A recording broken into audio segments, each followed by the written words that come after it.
Hello, fellow cyborgs, and welcome to the final part in my mini-series where I talk about all of the books that I have read by Black authors. Today, I'm going to talk to you about the books I gave 2 stars or DNF'd. First, we have An Unkindness of Ghost by Rivers Solomon.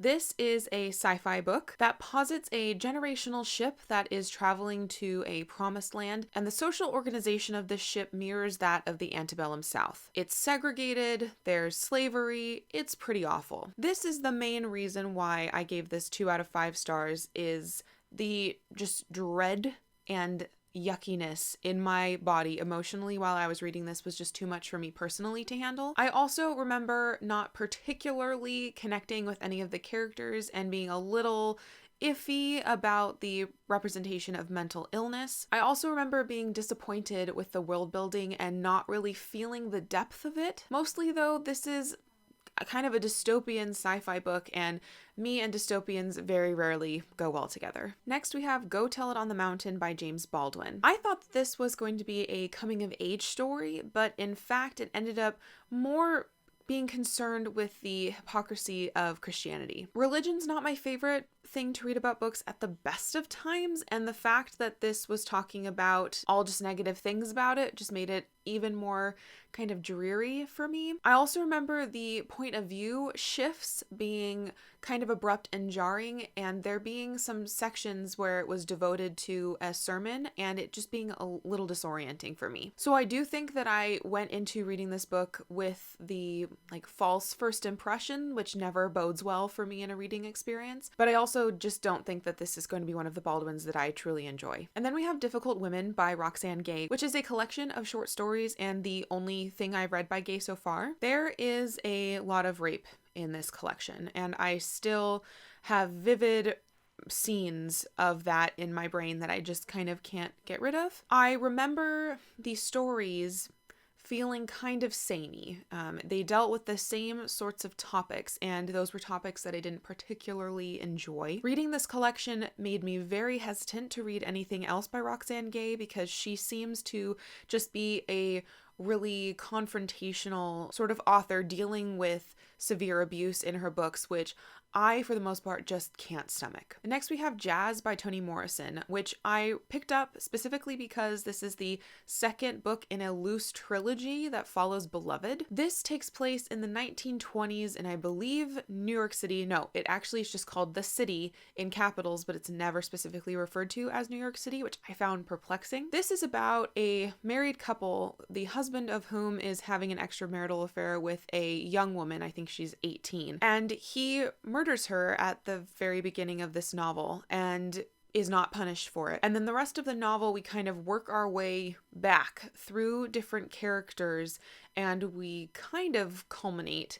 at the events of this murder. What I remember, however, was finding the organization of this a little bit confusing. I didn't see a straight path of intention with this. I kept thinking, what's the point? Where are we going? What are we really working towards? I also don't remember particularly connecting with the characters, though I do remember a really devastating scene where a pet parrot is let loose on a windowsill and doesn't want to leave and is forced to leave, and it was just awful. So this definitely makes me hesitant to read the third book in this loose trilogy, which is called Paradise.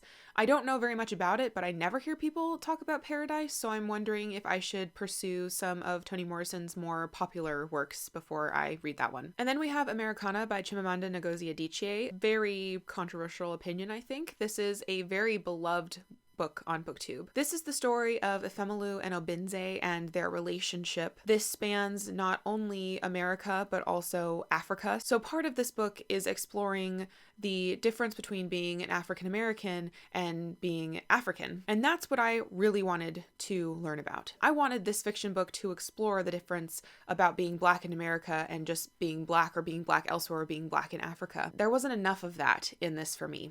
I also remember feeling the organization was lacking or arbitrary. Something about how the book was put together just didn't really add anything for me. I also don't remember connecting with the characters really at all, though I do remember a few scenes fairly vividly, so that's good. But this, of all of Aditye's work, was the one that seemed most to fit with my reading tastes, and since it was a miss, I haven't really pursued trying any of her other works. So let's talk about my DNFs. These DNFs were rated either at a 3 or 2 star, and I will tell you which is which if I remember. So first up is the collected autobiographies of Maya Angelou, which I rated 3 stars. This is a collection of 6 out of, I believe, the 7 autobiographies that Angelou wrote throughout her life, and I read the first 4. I really enjoyed I Know Why the Caged Bird Sings, which is why I picked up this collection. I had assumed that her other autobiographies would feel very similar to I Know Why the Caged Bird Sings, and I wanted more of that, but that was not what I got. I remember specifically in the second autobiography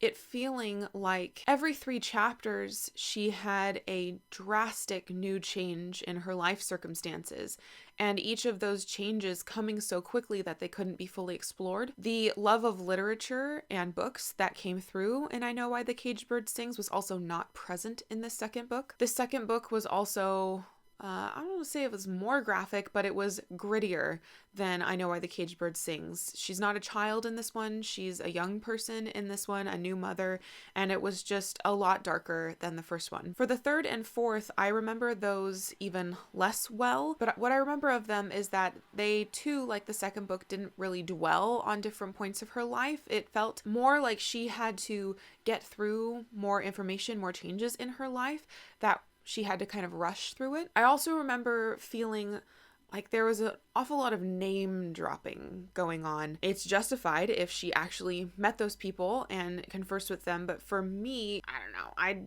I wasn't a fan of how it was done. So after the fourth autobiography, with me not really enjoying it all that much, I decided to give up on the collection and just to savor I Know Why the Caged Bird Sings, which is really great. And then we have Sister Outsider by Audrey Lorde, which is a collection of essays, I believe. To be perfectly fair with this collection, I was reading this while I was heavily invested in reducing my TBR, and so I was very quick to DNF books that didn't immediately grab me. So I DNF'd this with a 3-star rating because the essays didn't particularly make me want to pick this up and read it, but I don't remember what I necessarily had a problem with it. I might be interested in trying this again when I'm in a better headspace and not feeling quite so overwhelmed to just read as many books as possible as quickly as possible, because I do hear a lot of respect being talked about Audrey Lorde, and that she is a very important figure in, I think, the intersectional feminism.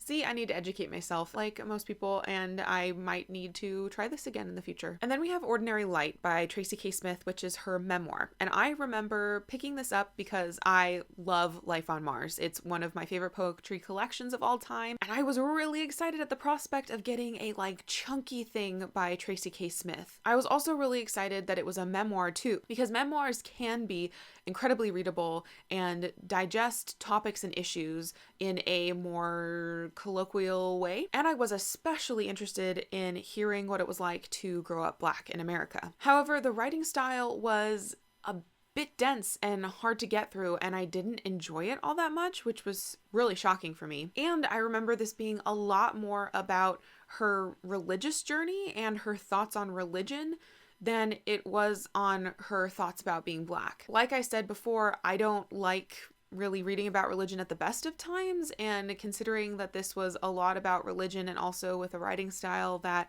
was kind of sloggy for me, I didn't continue. I do need to read more of Smith's poetry though. Next is Grace by Natasha Dionne, which I had way too high of expectations for. I think that was really the downfall of this story, was that I just thought it was going to be super amazing and it wasn't, and so that disappointed me more than if I didn't think it was going to be super amazing and then it wasn't, in my opinion. The thing that really drew me in about this was that we had a ghost narrating part of the story. So we have a mother who is a ghost, and then we get to see not only her story and how she came to be a ghost, but also follow the story of her daughter. I think this takes place in the antebellum South, if I remember correctly, and I really have a hard time with slave narratives. I don't know anybody who doesn't have a hard time with slave narratives, but I have such a not strong stomach that most of the time I just really can't enjoy slave narratives. I did get a good of a way through this though before I decided to DNF it, and I do remember there being a rape scene, which is,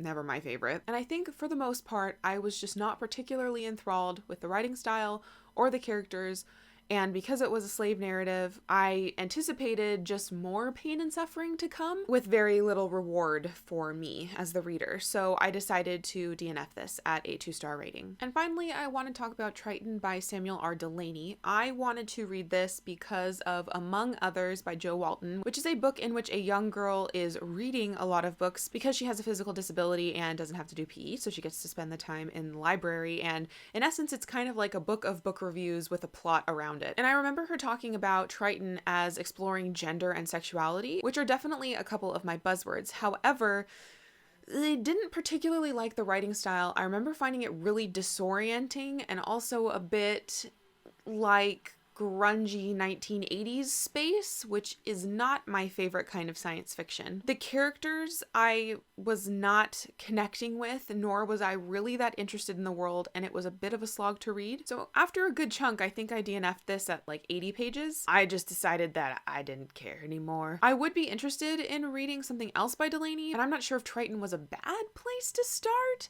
A lot of his sci-fi seems like it could be maybe a little bit too cerebral for me. I'm not sure. I haven't tried anything else by him, but I just don't think Triton was gonna work for me. So that's it. That concludes my mini series on all of the books that I've read by Black authors, which is a fair bit, but not as much as it could be or should be. As always, please let me know in the comments down below if you have any thoughts on the books that I have talked about, maybe why you loved them where I didn't connect with them. And if you have any recommendations, that is always welcome. Thank you so much for watching, and until next time, continue to be lovely.